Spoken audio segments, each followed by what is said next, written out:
Hi మిత్రమా, అందరికీ నమస్కారము. మీరు జియో సిమ్ వాడుతూ ఉండారా? జియో సిమ్ వాడుతూ అంటే ఖచ్చితంగా ఈ వీడియో అనేది ఎండ్ వరకు చూడండి, అప్పుడే మీకు అర్థమవుతుంది. జియో కంపెనీ ఓనర్ అంబానీ పెద్ద మోసం అనేది చేస్తున్నాడు జియో రీఛార్జ్ పైన. అదేంటని నేను వీడియోలో ఎక్స్ప్లెయిన్ చేస్తాను, కంప్లీట్గా ఎండ్ వరకు చూడండి. నేను ప్రతిసారి ఫోన్పేలోనే రీఛార్జ్ చేసేది కాబట్టి ఫోన్పే ఓపెన్ చేసినాను. రీఛార్జ్ పాయింట్ ఇవి చూడండి, నేనైతే రీఛార్జ్ చెప్తుండేది డీటెయిల్ చూపిస్తాను చూడండి.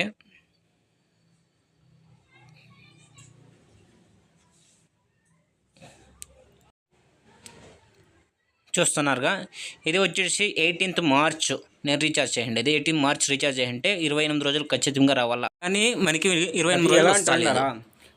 18 మార్చ్ రీఛార్జ్ చేస్తే నెలకు ముందుగానే, అంటే 31 డేస్ మంత్లో వస్తే 3 డేస్ ముందుగా అయిపోతుంది. 30 డేస్ నెల వస్తే 2 డేస్ ముందుగా అయిపోతుంది. కానీ ఈరోజు 15 తారీఖు, 31 వచ్చింది, ఓకే ఒప్పుకుందాం. 15 తారీఖు ఈరోజు నైట్ అయిపోతుండేది. అలాంటిది ఈరోజు ఇంకా టైము 3 గంటలే, ఇంకా 3 గంటలకే కంప్లీట్గా అయిపోయింది. నా ఉద్దేశం ఏంటి తెలిసిన, 28 రోజే కంప్లీట్ కాక ముందుగానే 27 రోజుల 6 గంటలు మాత్రమే రీఛార్జ్ ప్లాన్ అనేది కట్ చేస్తాడు.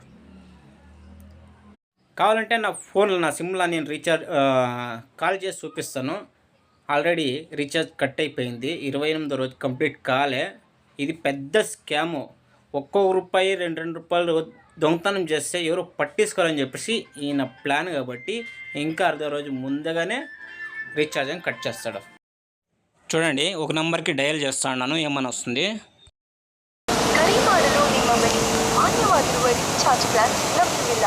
ದಯವಿಟ್ಟು ತಕ್ಷಣ ಚಾರ್ಜ್ ಮಾಡಿ.